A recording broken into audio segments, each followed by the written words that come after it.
Di sebuah negeri yang diberkahi, di tanah Yaman yang penuh jejak para ulama, hidup seorang pemuda sederhana yang namanya nyaris tak dikenal manusia di bumi. Namun, namanya begitu dikenal oleh para penghuni langit, dialah Uwais Al-Qarni. Ia tidak memiliki harta, tidak memiliki kedudukan, dan tidak pula dikenal luas. Tetapi ia memiliki sesuatu yang jauh lebih agung dari dunia dan seisinya, bakti yang luar biasa kepada ibunya.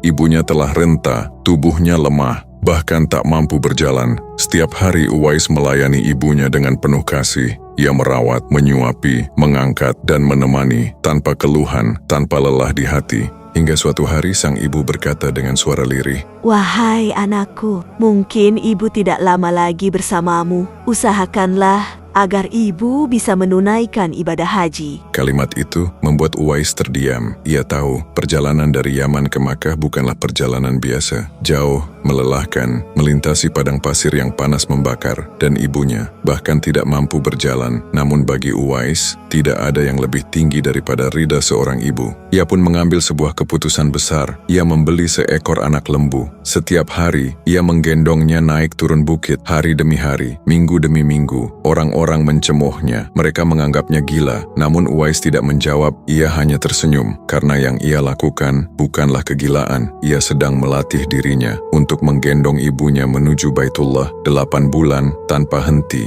hingga tubuhnya kuat dan hatinya semakin teguh. Ketika musim haji tiba, Uwais benar-benar menggendong ibunya di punggungnya. Ia berjalan menembus panas gurun, bukan untuk dirinya, tetapi demi memenuhi harapan seorang ibu yang ia cintai lebih dari hidupnya sendiri. Akhirnya, mereka tiba di Makkah dengan penuh haru. Uwais menggendong ibunya mengelilingi Ka'bah, menjalankan setiap manasik haji dengan penuh cinta. Air mata sang ibu tak terbendung melihat betapa besar bakti putranya. Di hadapan Ka'bah, Uwais berdoa, "Ya Allah, ampunilah dosa ibuku." Ibunya bertanya pelan, "Lalu bagaimana dengan dosamu, wahai anakku?" Uwais tersenyum lembut, "Jika Allah mengampuni dosa ibu, ibu akan masuk surga, dan cukuplah ridha ibu yang akan menarikku masuk surga bersamamu." Betapa tulus, betapa dalam cintanya. Dengan izin Allah, penyakit yang diderita Uwais pun sembuh. Hanya tersisa satu tanda kecil yang kelak menjadi bukti kemuliaannya. Hari demi hari berlalu dengan kebaktian sang anak terhadap ibunya. Suatu hari, ia pergi ke Madinah, ingin bertemu Rasulullah, namun takdir berkata lain. Rasulullah sedang tidak berada di sana. Ia ingin menunggu, tetapi ia teringat ibunya yang sedang sakit, menunggunya pulang.